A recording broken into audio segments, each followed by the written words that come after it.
everybody. Welcome to Inside Quest. Our goal is to take you inside the minds of the world's most effective thinkers so that you can learn with ease what they have oftentimes learned with great difficulty.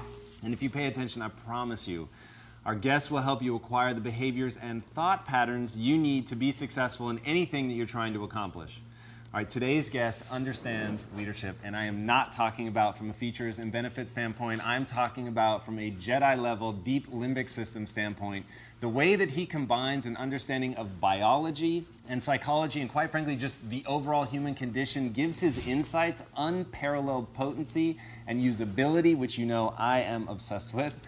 His lessons on leadership ring true not only because he spent the better part of a decade systematically studying them, but because his transition from marketing consultant to evangelist for global change came as a result of a personal crisis. Having fallen out of love with the very company he created, he turned about with depression into a revolution of the self that has helped him become one of the most impactful voices in the world of leadership. His TED Talk on how great leaders inspire action through their why is the third most viewed talk of all time on TED.com. He's the two-time best-selling author whose ideology has captured the imagination of some of the most important leaders of our time, including the heads of many Fortune 500 companies, the US government, and multiple branches of the military, and the United Nations. Now, why is he so popular?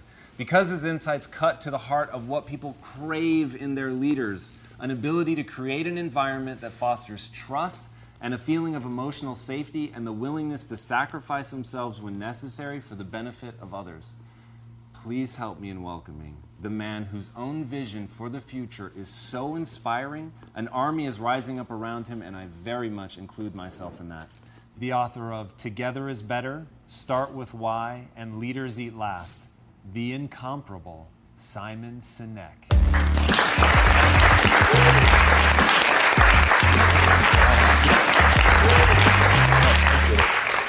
What a pleasure it is to have you on the show today. Thanks for having me. Truly our pleasure, by the way. You've been a part of the lexicon of this company since we started, when we were a very small handful of people in a very lonely office in Compton. Our chief marketing officer, Nick Robinson, said, "Dude, this guy's written like exactly what we talk about here. You've got to see it. It codifies everything that we've sort of been bumbling around with." And first he made us watch your talk, the TEDx talk, which was amazing. And then he had us all read the book. And it really did formalize sort of those vague notions of what this needed to become for us. And so that became our mantra, like we need to understand our why, which forced us to really put language behind it, which has been just incredibly, incredibly instructive. And one of the goals of the show is to bring on people that I just owe a debt of gratitude, so I can say thank you. That's nice of you. So thank you. Thank you. It You're welcome. really, really has been amazing. So if you,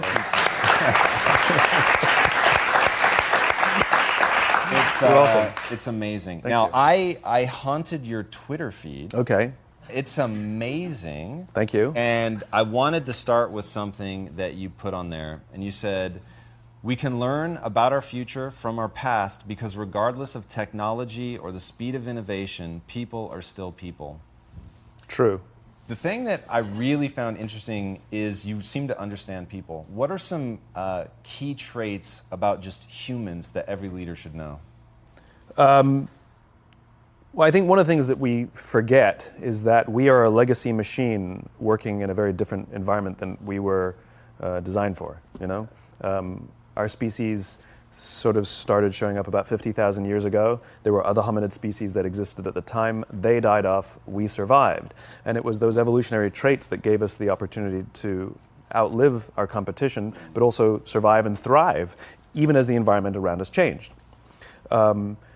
We lived in populations that were never bigger than about 150 people for 40,000 of the 50,000 years that we've lived on this planet. It's only the past 10,000 years with farming that we've been living in populations that were larger than that. In other words, we're not made for this, which means all the rules of being human are exactly the same as they used to be when we were living in populations of about 150.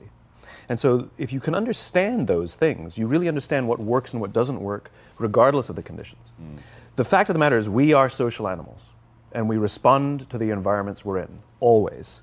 Our very survival depends on our ability to cooperate and trust with the people that we live or work with, right? You can take a good person and put them in a bad environment, and that person will do bad things.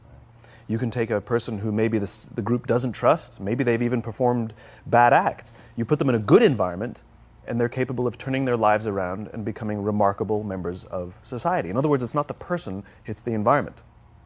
Leaders are responsible for that environment. And I think leaders forget that. Leaders think that they're responsible for the results. There's not a leader on the planet that is responsible for the results. A leader is responsible for the people who are responsible for the results.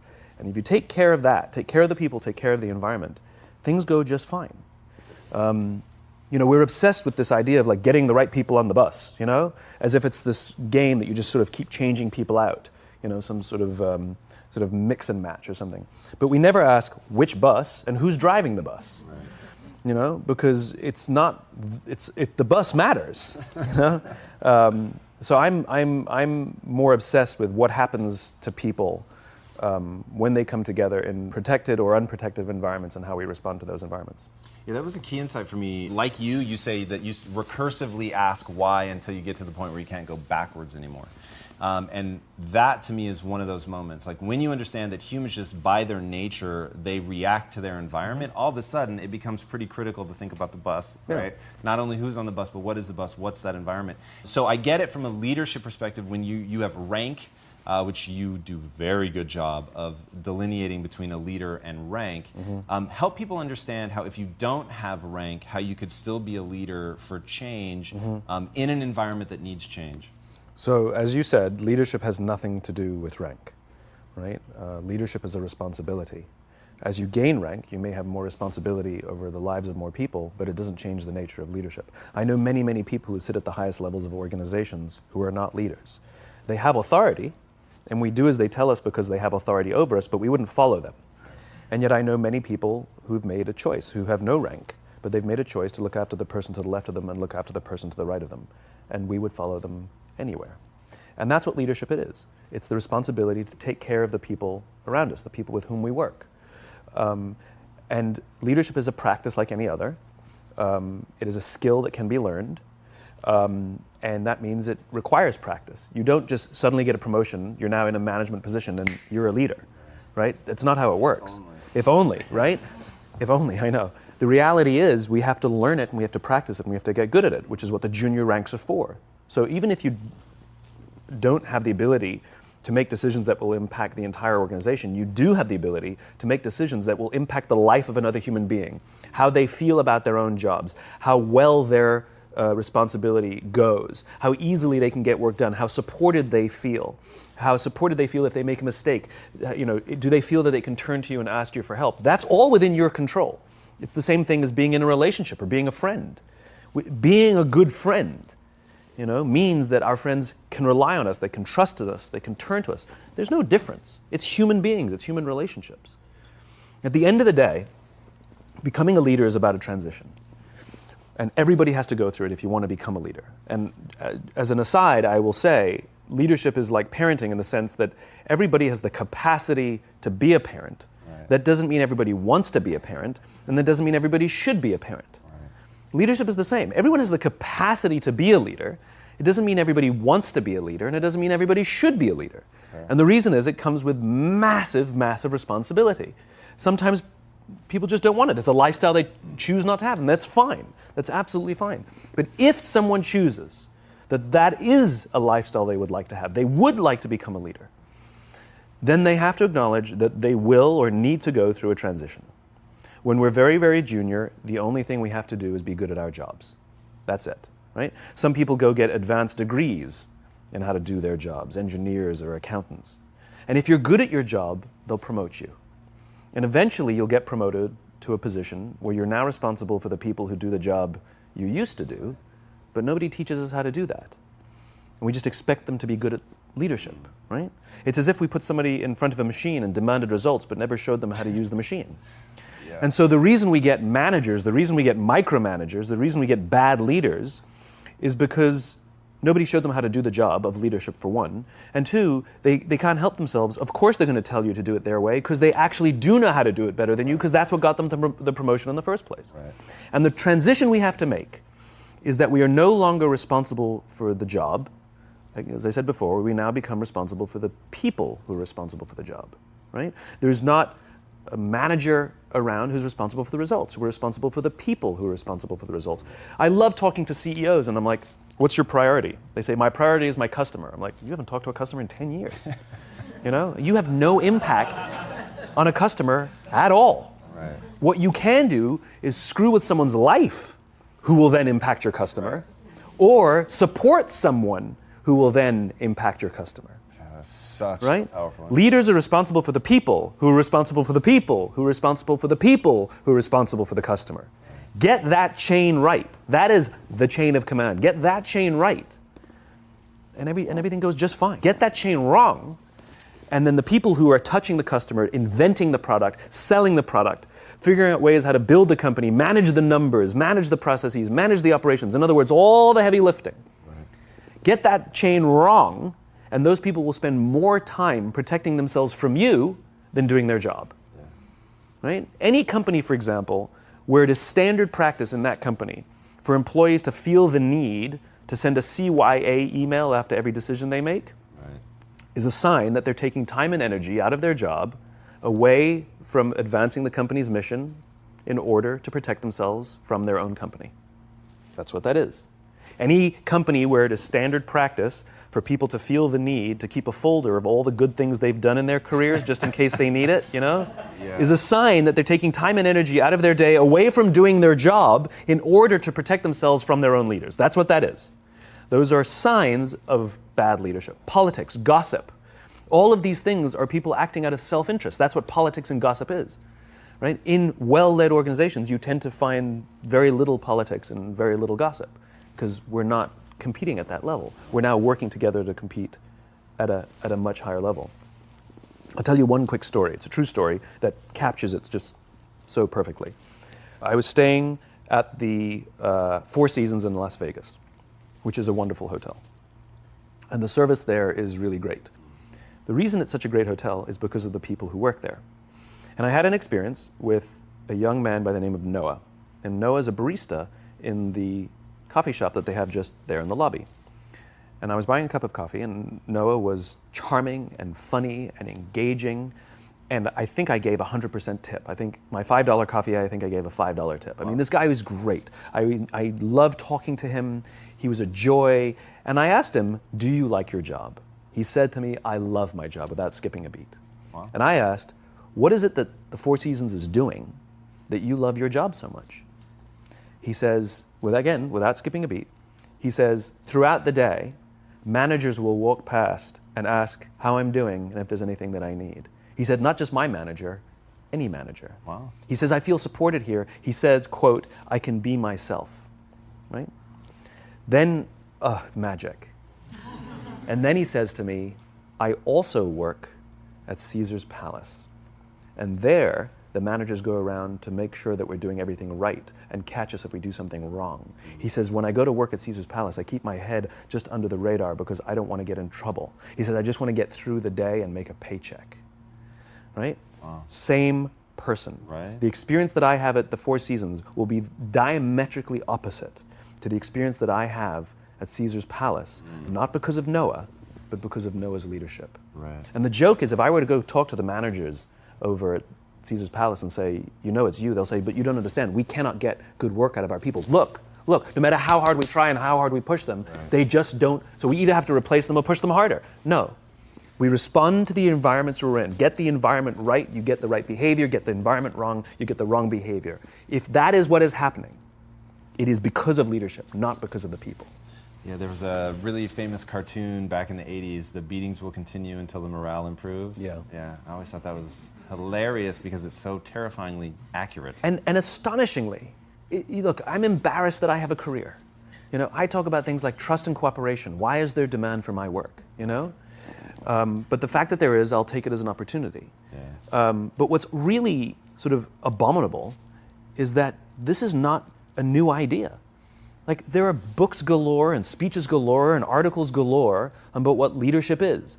You know, and we all kind of say the same thing from a different angle, so you can pick your flavor, whichever message resonates most with you, and yet people don't do it.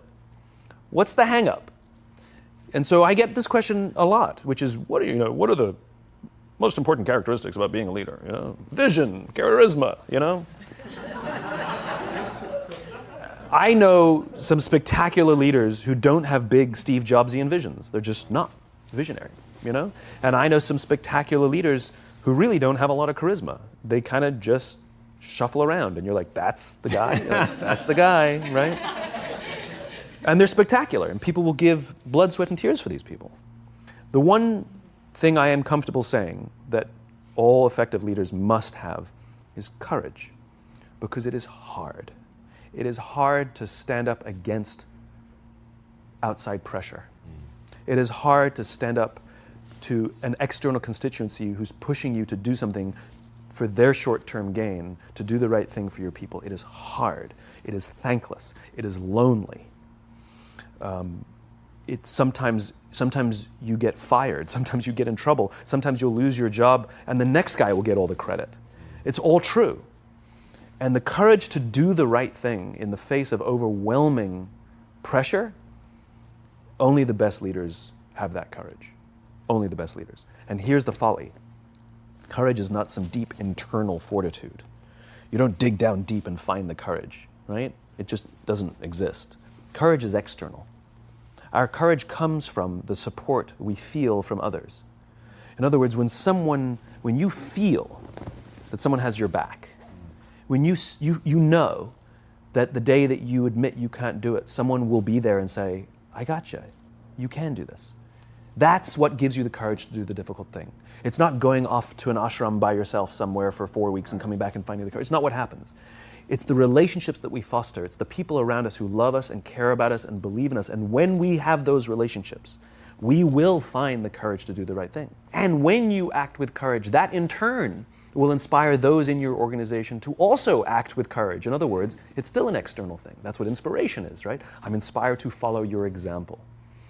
But those relationships that we foster over the course of a lifetime will not only make us into the leaders we need to be and hope we can be, but they'll often save your life. They'll save you from depression, they'll save you from giving up, they'll save you from any matter of negative feelings about your own capabilities, your own future, when someone just says, I love you, and I will follow you no matter what. I want to talk about that for a second. Why do you think that something so innate, so deeply ingrained in us as love is so, like just yesterday, I can't believe this is true, this is actually true, I'm not making this up. Just yesterday, this will mean something to you guys, I looked Ron Penna in his eyes and I said, I love you. And I said it like 100%, is my business partner, I said it 100% sincerely. It was just one of those moments where you want to connect and remember. But that's so weird. Like, I don't do that often. And it's so interesting that it becomes out of context, Sure. maybe is the best way to say it. Because, like, at home with my wife, it's so easy, and I love to embody it, and I love to feel it, and it makes me feel awesome. But then I come into the office, and there's something about the context that makes it weird. Yes, two perspectives. One is, this is what vulnerability is, right? Being vulnerable doesn't mean crying. Being vulnerable means willing to admit you made a mistake. Being vulnerable is the willingness to say, I need help. Being vulnerable is the willingness to express the feelings you have towards someone without fear of what other people may think of you by making that expression. And most people, especially if they don't have a trusting environment or a strong corporate culture, most people don't want to feel vulnerable. It's dangerous to feel vulnerable. If you admit you made a mistake or you don't know what you're doing, you've been promoted into a job that you have no clue or no business being in that job, lying, hiding, and faking is a much better option, right? But for the fact that it's more stressful and ultimately the results will falter, right? It's counterintuitive. But that's what a strong environment means. It means I can be vulnerable. So the fact that you can say that out loud means that there's a loving, trusting culture here that is okay with you being vulnerable. Nobody's thinking, oh my God, this company's going downhill, this guy's nuts. He's blubbering all over the place, That's not what people are thinking. I mean, some people are probably thinking of it. But generally, that's not what people are thinking. If anything, people are going, cool. And that then inspires them to feel that they can also express vulnerability, like admit a mistake, like say they screwed up, like say they need help, that say, they want to offer help to someone and not fear that either. So that's one perspective. The other reason why stuff that I talk about or that you're talking about now is so often ignored is just because it's hard to measure. How do you measure leadership? How do you measure That's going to be one of my questions. How do you measure trust? They lack good metrics. It's very easy to measure revenues and profits and market share. So let's focus on those things, because I can like pull a lever here and see what happens over there. Right. But in terms of like trust, I'll pull a lever here and I won't see anything for 6 months. So it's not that I don't know that it exists. Everybody talks about the importance of culture, yet nobody seems to be focused on building it. I've never met a CEO in my life who doesn't think people are important, and yet every day they're making decisions that prioritize a number over a person, that literally don't care about people. They make decisions that literally brush people aside. Because it's hard to measure. In an ultra speedy, algorithmic world that we live in, what gets measured gets done. These things are measurable, just not in the short term. Yeah, I was going to ask, because when you talk about making this a movement, which is really exciting to think that there's this crusader out there who is incredibly effective at communicating this stuff and getting people excited about it and actually taking things from the ephemeral and making it very tangible. Yep. Do you think that's a question you're going to have to answer at some point? Like to show people how we measure? Metrics are fine. The metrics are fine. They're just not in the short term, and they're just not fixed in time. What are they? So for example, do you love your wife? Yes. Right? Prove it. Like, what's the metric? Give me the number that helps me know, right? Because when you met her, you didn't love her, right? Now you love her, right? Tell me the day the love happened. It's an impossible question, right? But it's not that it doesn't exist. It's that it's much easier to prove over time, right? So all leadership is the same thing. It's about transition. So if you were to go to the gym, right? It's like exercise, right? If you go to the gym and you work out and you come back and you look in the mirror, you will see nothing. And if you go to the gym the next day and you come back and you look in the mirror, you will see nothing, right? So clearly there's no results, can't be measured, it must not be effective. So we quit, right? Or if you fundamentally believe that this is the right course of action and you stick with it, like in a relationship, I bought her flowers and I wished her happy birthday, and she doesn't love me. Clearly I'll give up. That's not what happens. If you believe there's something there, you commit yourself to an act of service. You commit yourself to the regime, the exercise. You can screw it up. You can eat chocolate cake one day. You can skip a day or two. It allows for that. But if you stick with it consistently, I'm not exactly sure what day, but I know you'll start getting into shape. I know it. And the same with the relationship. It's not about the events. It's not about intensity. It's about consistency, right? You go to the dentist twice a year, your teeth will fall out. You have to brush your teeth every day for 2 minutes. What does brushing your teeth twice a day for 2 minutes do? Nothing. Unless you do it every day, twice a day for 2 minutes. Right? It's the consistency. Going to the gym for 9 hours does not get you into shape. Working out every day for 20 minutes gets you into shape. So the problem is we treat leadership with intensity. We have a 2-day offsite, we invite a bunch of speakers, we give everybody a certificate, you're a leader, right? Those things are like going to the dentist. They're very important, they're good for reminding us or getting us back on track, learning new lessons, but it's the daily practice of all the monotonous, little, boring things like brushing your teeth that matter the most. She didn't fall in love with you because you remembered her birthday and bought her flowers on Valentine's Day. She fell in love with you because when you woke up in the morning, you said good morning to her before you checked your phone. She fell in love with you because when you went to the fridge to get yourself a drink, you got her one without even asking. She fell in love with you because when you had an amazing day at work and she came home and she had a terrible day at work, you didn't say, yeah, but let me tell you about my day. Right. You sat and listened to her awful day and you didn't say a thing about your amazing day. This is why she fell in love with you. I can't tell you exactly what day, and it was no particular thing you did. It was the accumulation of all of those little things that she woke up one day and as if she pressed a button, she goes, I love him, right? Leadership is exactly the same. There's no event. There's no thing I can tell you you have to do that your people will trust you. It just doesn't work that way. It's an accumulation of lots and lots of little things that anyone by themselves is innocuous and useless.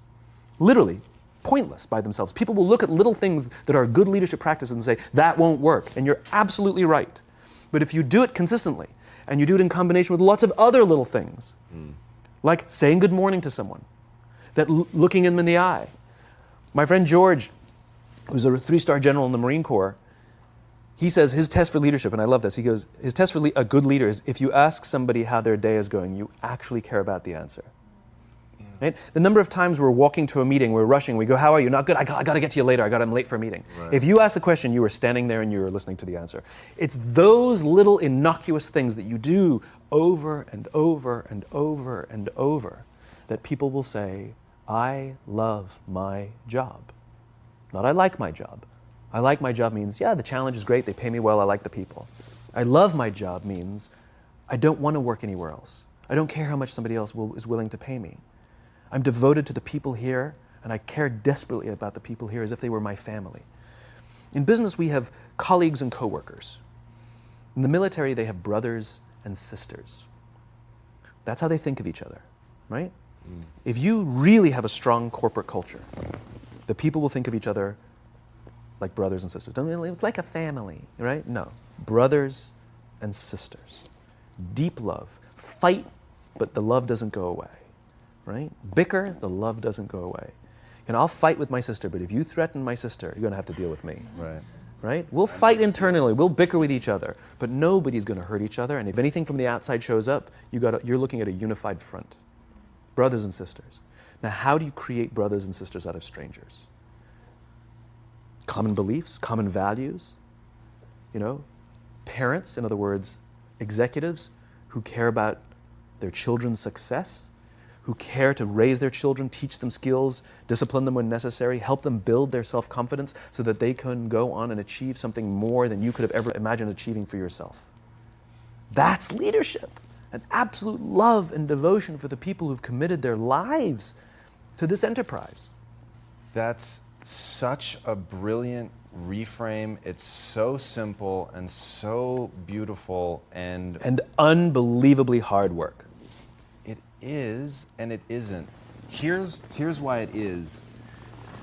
You said it, it's hard to measure, right? It's hard for me to show. It's hard to measure in the short term. It's very easy to measure in the long term. Over the long term, the traditional metrics will go up. All your revenues, profits, market share, the traditional metrics will go up, and more importantly, they'll go up more stably, right? You will be able to weather hard times better because the people will come together, they won't abandon ship, right? Over the long term, the traditional metrics are just fine. But also over the long term, your churn will go down, right? You won't be going through employees as much, right? Over the long term, you'll find that loyalty is much higher, that people will turn down better paying jobs, right? Over the long term, all the traditional metrics are just fine, and then some. It's only the short term that it's hard to measure. I'm going to say, though, there's something in between those two, in the middle, to know, because with working out, so to use your analogy, if you had to go to the gym for 6 months before you saw any sign of change, no one would do it, right? And there are so many variables in working out. The number one thing is to know who to listen to. The number one thing is to know what to look for, right? So if you don't experience muscle fatigue, you're probably doing something different. That's immediate, right? I know that the next day. If you experience muscle fatigue and don't notice any change within a few weeks, you're probably not eating right. So there really are things that you can look at because you're doing the damage to the muscle, but you're not giving your body the nutrients that you need to actually build the structure back up. All that's still true. So I'm sitting here thinking, can it really be as simple as, like, I have a growing belief that part of what you could write down as a leader's job is to connect. Now, how do we connect? You've given some very simple examples, and they're all incredibly real. Asking somebody how their day is and actually waiting to hear the answer and caring about what the answer is. Time spent together, right? I couldn't have a very effective relationship with my wife if there actually isn't time together. And one of the things that I have personally struggled with is, as the organization has grown, just time with any individual becomes more and more difficult. And so then you start focusing on, okay, wait, it's just about creating the environment. But as you lose touch with the real sense of, like, I know this person and I can see when they're having a bad day, and really leveraging, like, what we have as humans, and this is why your teachings are so powerful, is you wrap it in the truth of the human experience. You wrap it in how humans really connect. Like, looking at each other, sensing that like, hey, this is either hitting or it's not. Like, all of that stuff is super, super real. And as an organization, to be able to find ways in that middle ground where it's like, I'm pretty sure this is working, and I really believe in it at a macro level. But I just want to know, because there's so many paths, right? And you could nudge sort of one way or the other to create something that, and maybe it's as simple as, here's what I am using this right now. The amount of laughter I hear in the office. Maybe that's dumb, I don't know. But I'm really doing it, and I really think all day, like, how much laughter have I heard today? And I feel like when everyone is making really taking an effort to connect with each other, to provide empathy and all that, there's a lowering of people's defenses, and just a sort of natural outpouring of that is joking around. And so you hear this laughter bubble, and when things get really tense and stressful, I literally feel like you could have a decibel meter and just feel it coming down. Yeah, I mean, look, it's a human thing. So just as you know how your body feels after a good workout, and you know how your body feels after a big greasy meal, you know that one is good for you and one is not, despite what it may taste like. And that's the problem with short-term gains, right? They feel really good in the short term. So we're highly trained social animals. We're highly adapted social animals. We can feel social awkwardness, and we can feel when things are going well. You can sense it. You say you have this sense of laughter, around the office. Like, we don't walk around with blinders. We're like I said, we're made to do this. That's why we can assess if somebody's trustworthy or not. That's why we keep our walls and we're like, yeah, his results are great, but I wouldn't trust him, right?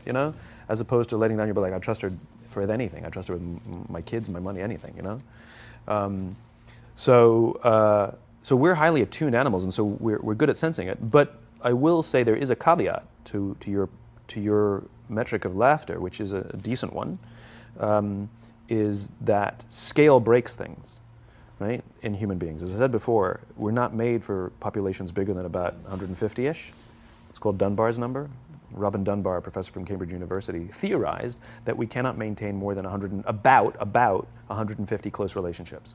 And the way he defined a close relationship is, if you're at a bar with a bunch of friends and somebody comes in, would you ask that person to join you or not?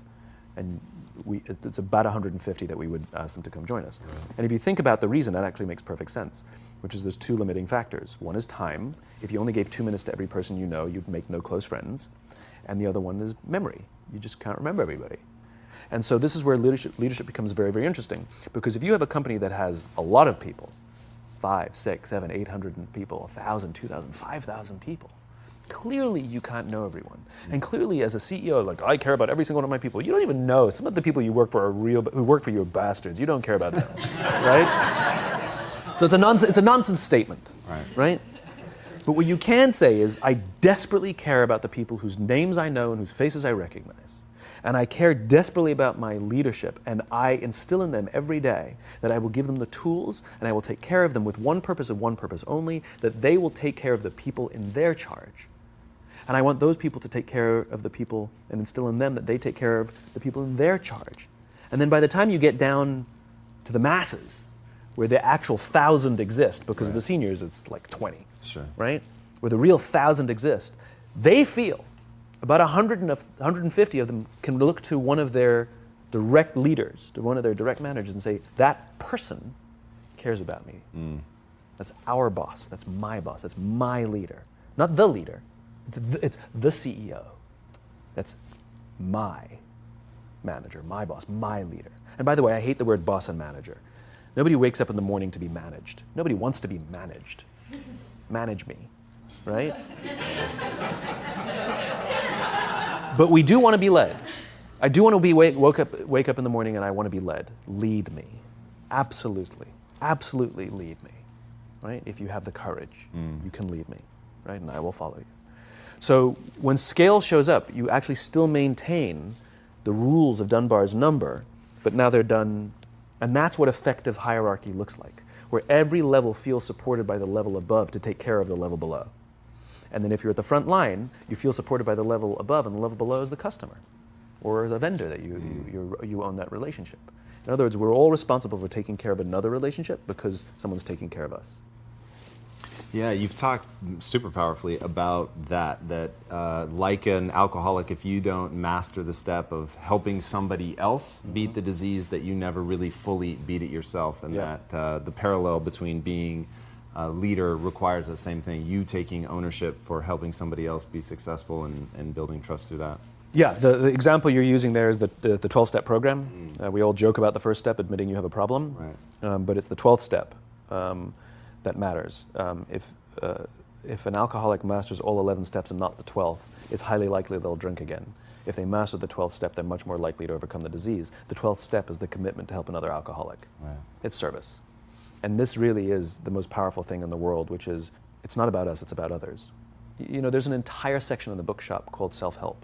There's no section in the bookshop called help others, right? And it's not about how can I lose 10 pounds? How can I find the job that I love? How can I find the love of my life? You know? No. It's not how can I lose 10 pounds, it's how can I help somebody I care about live a healthy lifestyle. It's not how can I find the job that I love, it's how can I help somebody I care about find a lifetime of joy in their work. It's not how can I find true love, it's how can I help my friends settle down and live the life they want to live. And ironically, if we set out to help people solve the problems that we struggle with ourselves, that in turn is what teaches us the solutions. Yeah, that's incredible. And the thing that really is this is so important to me is the human desire for connection is so strong, and we sort of check that at the door when you come into an office, and yet you're giving so much of your time to the office that you've said that, you know, loving your job is a right. It's not a nice to have. Not a privilege. Yeah, I believe that. I believe loving your work is a right and not a privilege. I despise the fact, I lament the fact, I curse the fact that so few people get to say, I love my job, as if they've won some lottery. You know, you go out with your friends and somebody says, I love my job, and everybody goes, oh my God, you're so lucky, right? That to me is madness. Everybody, the vast majority, should get to wake up and say, I love my job. It is a right. It is a God-given right that we should love where we work, and we should demand it. We should demand that our leaders provide an environment in which we want to come, where we want to care about each other, where we feel safe to express our vulnerabilities and our fears and our concerns, that we're open to correction and discipline and feedback, that we're not defensive because we know that it's being given to help us improve and grow, and we want to improve and grow. And in turn, we will help others improve and grow. Because when we feel safe, when we feel that our leaders care more about us than a number, they care more about our lives and our confidence and our joy and our skill set more than some short-term gain, that they care more about our priorities than the priorities of some disinterested external constituency, then we will respond in kind, and we will offer our blood and our sweat and our tears, and we will make sacrifices of all kinds to see that our leader's vision is advanced and that this company continues to thrive, not for them, for ourselves. It becomes deeply personal. It becomes something we love contributing to. I talk about it all the time. Working hard for something we don't care about is called stress. Working hard for something we love is called passion. And I'm tired of listening to CEOs saying, we only hire passionate people. You don't even know what that means. How do you know that they're passionate for interviewing and not passionate for working? You know, every person on the planet has passion, right? We just don't all have passion for the same things. Give me something to believe in. Give me something to believe in. Give me the opportunity to contribute to something. Allow me to make mistakes and try again. And you'll have passion up the wazoo. But Noah only has passion in one of his jobs. He has stress in the other one of his jobs. Same guy, different leadership. Yeah, that rings so true with what I know about human nature. The first time I heard you talk about this, it's just one of those things that whenever something lines up with what I know to be true about the way that the human mind works, it's like, okay, now I know that I'm really onto something. And when you have told stories of companies that have weathered storms and how that trust goes both ways, and when people feel looked after, it makes a lot of sense. And then I had never heard prior to you that the way the business has evolved was a theory that was laid out, only 30, 40 years ago max, and I can really feel a change that's happening in the world now, and it's such a cool time to be involved in a rapidly growing company that has a huge portion of young people in the company, because the demand that you're saying that people need to be made, there's something in the youth today that allows them to cry for their humanity. And I don't know if they yet know the words that you're giving them, but you nodded your head in a way. I want to hear what you're thinking. I have yet to give a speech or have a meeting where somebody doesn't ask me the millennial question. What's the millennial question? Apparently, millennials as a generation, which is a group of people who were born approximately 1984 and after, are tough to manage. And they're accused of being entitled and narcissistic and self-interested, unfocused, lazy. But entitled is the big one.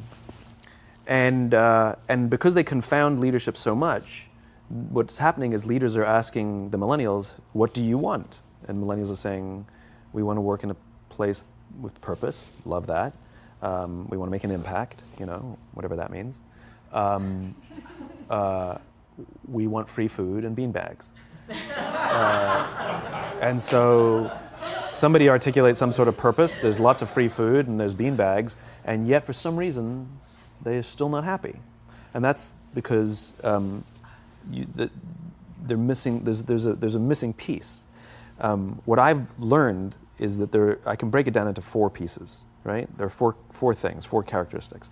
One is parenting, the other one is technology, the third is impatience, and the fourth is environment. The generation that we call the millennials, too many of them grew up subject to, not my words, failed parenting strategies, where, for example, they were told that they were special all the time. They were told that they could have anything they want in life, just because they want it, right? They were told, some of them got into honors classes, not because they deserved it, but because their parents complained. And some of them got A's, not because they earned them, but because the teachers didn't want to deal with the parents. Some kids got participation medals. You got a medal for coming in last, right?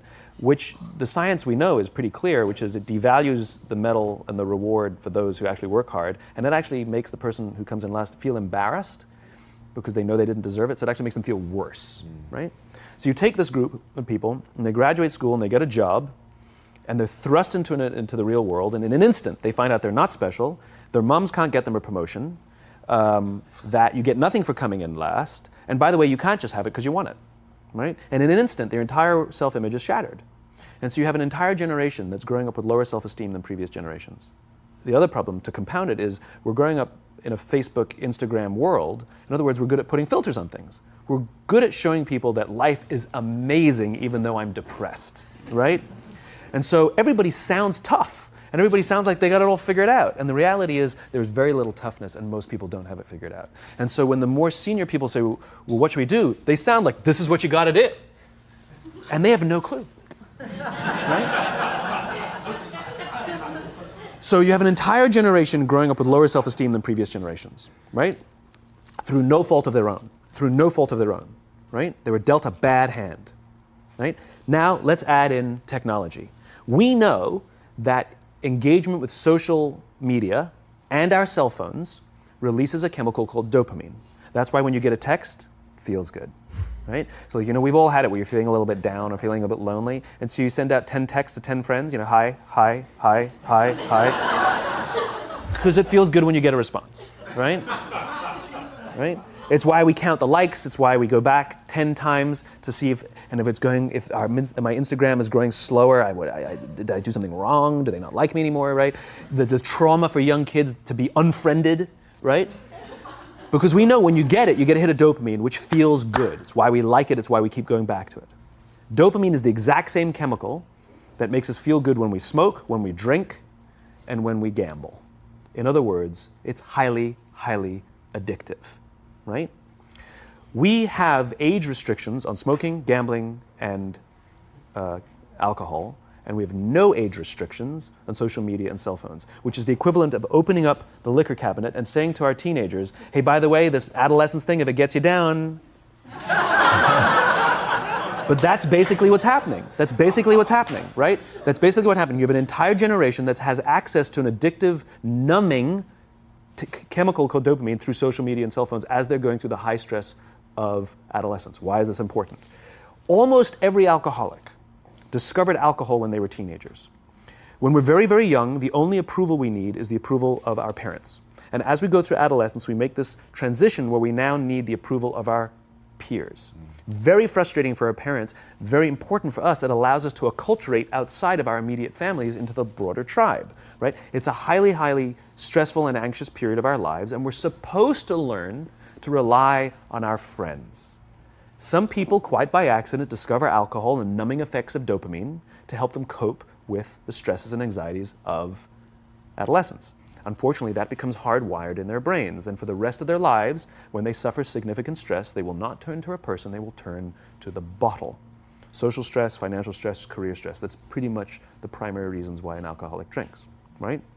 What's happening is because we're allowing unfettered access to these dopamine-producing devices and media, basically it's becoming hardwired, and what we're seeing is as they grow older, too many kids don't know how to form deep, meaningful relationships.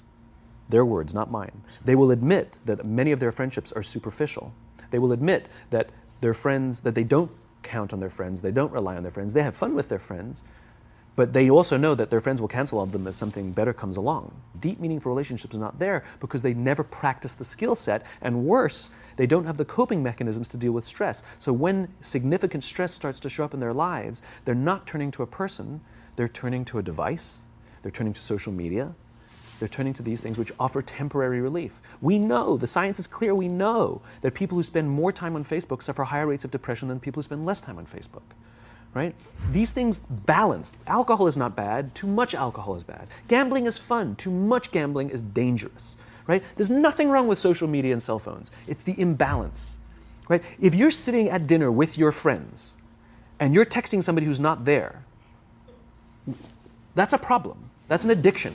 If you're sitting in a meeting with people you're supposed to be listening to and speaking, and you put your phone on the table, face up or face down, I don't care, that sends a subconscious message to the room that you're just not that important to me right now, right?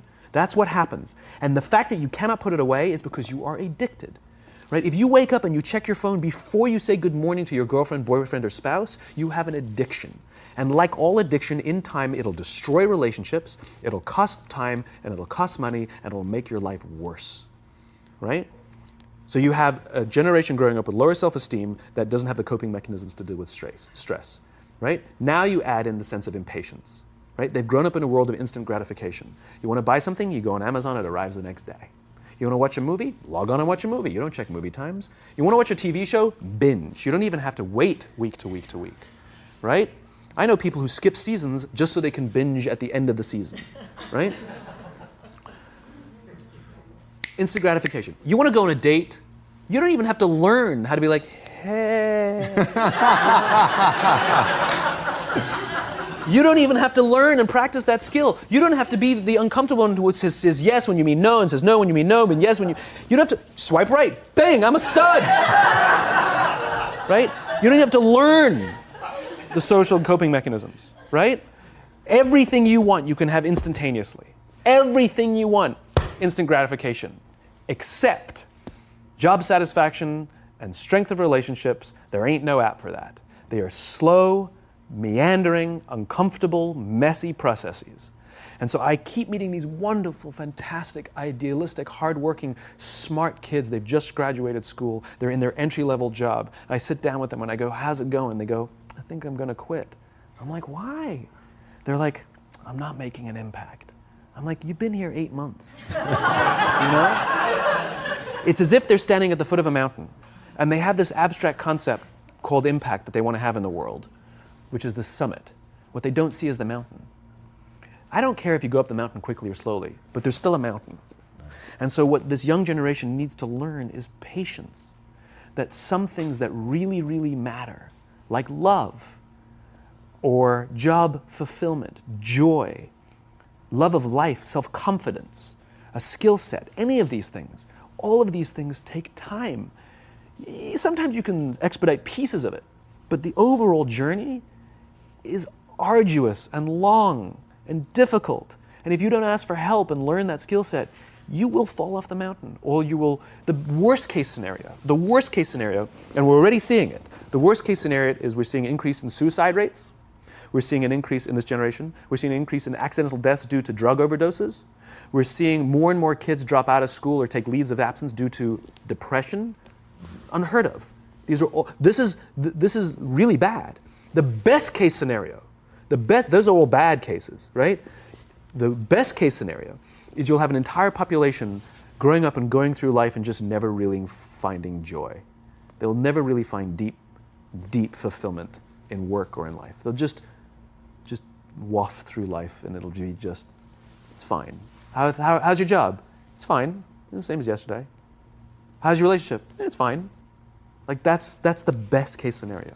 Which leads me to the fourth point, which is environment, which is we're taking this amazing group of young, fantastic kids who are just dealt a bad hand. It's no fault of their own.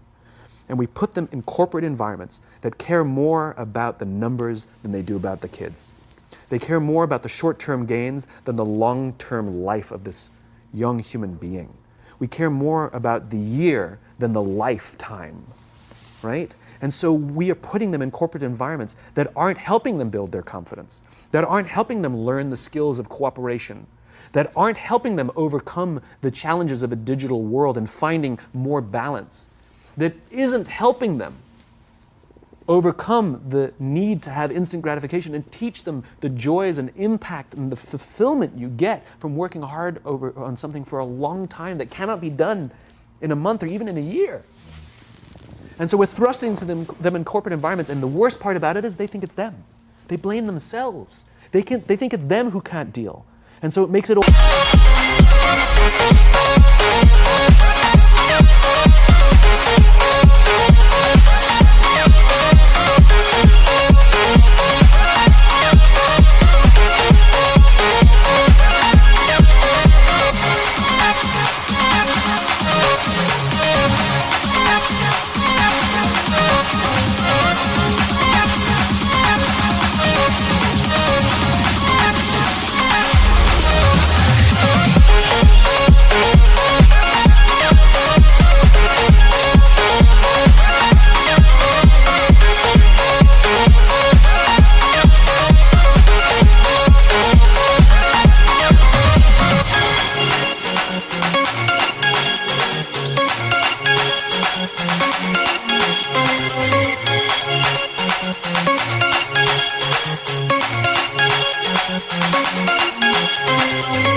Or worse, it's not. I'm here to tell them it's not them. It's the corporations, it's the corporate environments, it's the total lack of good leadership in our world today that is making them feel the way they do. They were dealt a bad hand, and I hate to say it, but it's the company's responsibility. Sucks to be you, like we have no choice, right?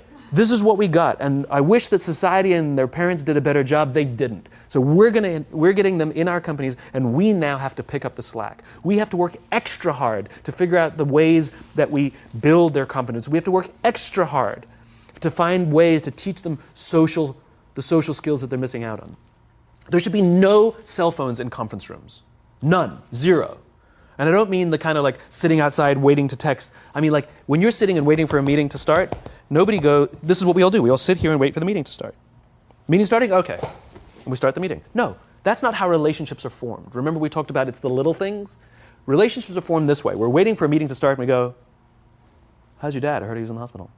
Oh, he's really good. Thanks for asking. He's actually at home now. Oh, I'm really glad. It was really amazing. I know, it was really scary for a while. That's how you form relationships. Hey, did you ever get that report done? Oh my God, no, I didn't. I'll help you out. Can I help you out with that? Really? That's how trust forms. Trust doesn't form at an event in a day. Even bad times don't form trust immediately. It's the slow, steady consistency. And we have to create mechanisms where we allow for those little innocuous interactions to happen. But when we allow cell phones in conference rooms, we just, okay, have the meeting. And then my favorite is like when there's a cell phone there and you go like this, you go. It rings and you go. I'm not going to answer that. Like, Mr. Magnanimous, you know? When you're out for dinner with your friends, like I do this with my friends. When we're going out for dinner and we're leaving together, we'll leave our cell phones at home. Who are we calling? Maybe one of us will bring a phone in case we need to call an Uber or take a picture of our meal. Goes without saying, come on. I mean, I'm an idealist, but I'm not insane. You know? At a heathen. I mean, it looked really.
We'll take one phone. And so it's like an alcoholic. The reason you take the alcohol out of the house is because we cannot trust our willpower. We're just not strong enough. But when you remove the temptation, it actually makes it a lot easier.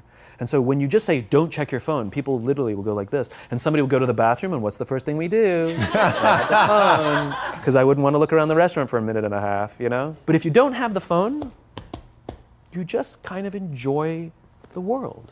And that's where ideas happen. The constant engagement is not where you have innovation and ideas. Ideas happen when our minds wander and we go, and you see something, I bet they could do that. That's called innovation, right? But we're taking away all those little moments, right? You should not, and none of us should charge our phones by our beds. We should be charging our phones in the living rooms, right? Remove the temptation. You wake up in the middle of the night because you can't sleep, you won't check your phone, which makes it worse. But if it's in the living room, it's relaxed, it's fine. But it's my alarm clock. Buy an alarm clock. They cost $8, right? I'll buy you an alarm clock, right? But the point is we now, in industry, whether we like it or not, we don't get a choice. We now have a responsibility to make up the shortfall and to help this amazing, idealistic, fantastic generation build their confidence, learn patience, learn the social skills, find a better balance between life and technology, because quite frankly, it's the right thing to do. Simon, thank you so much pleasure. for coming on. My pleasure. Thanks for having me. Thank you for coming. That was incredible.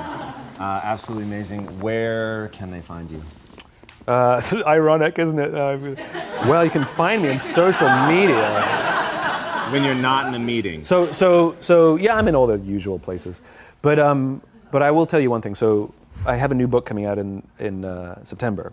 It's a thinly veiled plug, but You've made them very happy. But what's special about it is I wanted to produce something that no digital format could reproduce.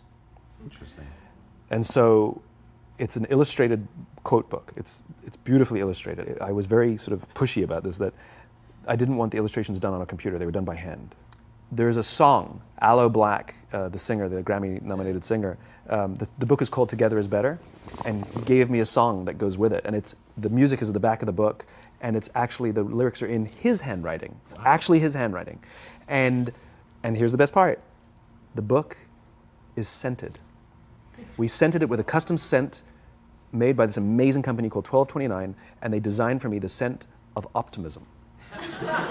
All right. So you smell the pages, and they smell like optimism, right? And the thing that I love about this is I can't do that in any ebook format. I wanted to create something that you had to physically engage with, and it's designed to be given as a gift. The first page says to, from, because I wanted it to be given as a gift to someone you want to say thank you for inspiring you, or to give to someone you wanted to inspire. It was designed to promote this physical interaction and engaging with the real world. So I'm really proud of it. It's incredible, man. Super unique. Yeah, it's fun. I hope it does smashingly well, as your other books have, and have given so much to people. And it's just really, really been incredible. And what you shared with us today, man, honestly. Thank you. Absolutely wonderful. Appreciate it. Thank you very much. So much. Truly, thank you for having me.